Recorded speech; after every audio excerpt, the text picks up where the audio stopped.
All right, so this is part two of my discovery of my new discovery of an old guitar. Let's go with that. My original guitar that I had when I first started out being in bands and all that. Although I first started out being in bands and drums, but that's a different story.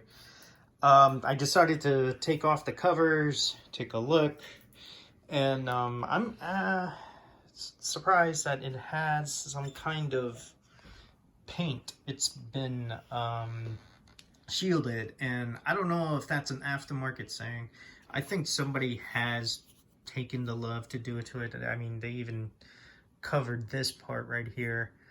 Keep in mind, this is a guitar that was made in the very, very late 80s, early 90s, like 93. And they did a little bit of modification on the bridge too. I think someone did this for me too, because I just don't use a tremolo, and this guitar, if you use the tremolo, it goes out of tune. So I never used a tremolo, and that way I never had any problems. The pots probably gonna need to be switched out because they're very rough. They're seizing. The switch is seizing. Yeah, I know I could use WD-40. I could use other things, but this guitar is old, and I think it's deserving for replacement parts. I don't want to modify this guitar. I got to play it. It still plays really well, minus the shorting out of the switch and the volume and tone.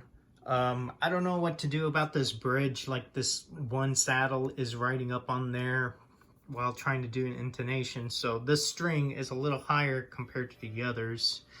I don't know what's up with this one right here. Maybe I could replace it with a new bridge. I don't know how much that would change the sound.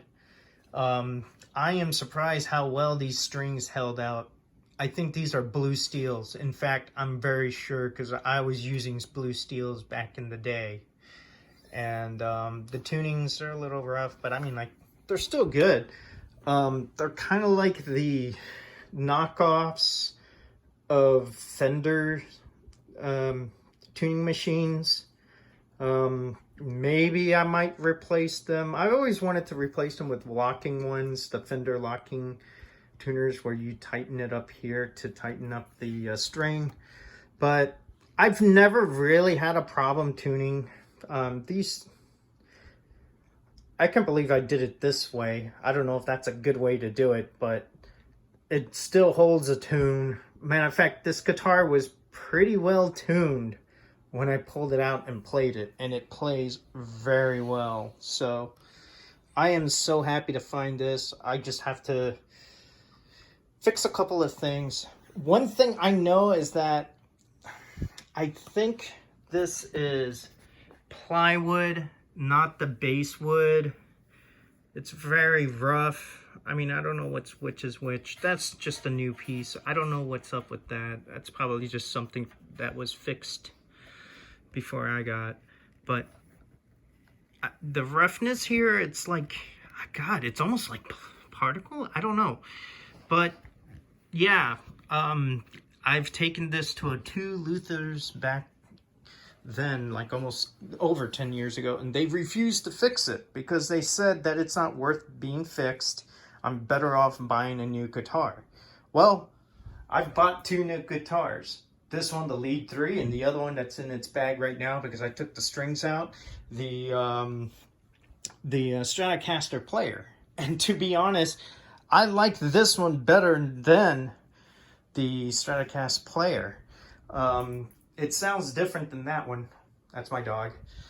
But yeah, this is a bit of a project. Luckily, I know a neighbor that could maybe help me or figure out what to do. I don't think it's that hard. I mean, how hard is it to change a pot in that, other than dealing with soldering and stuff like that?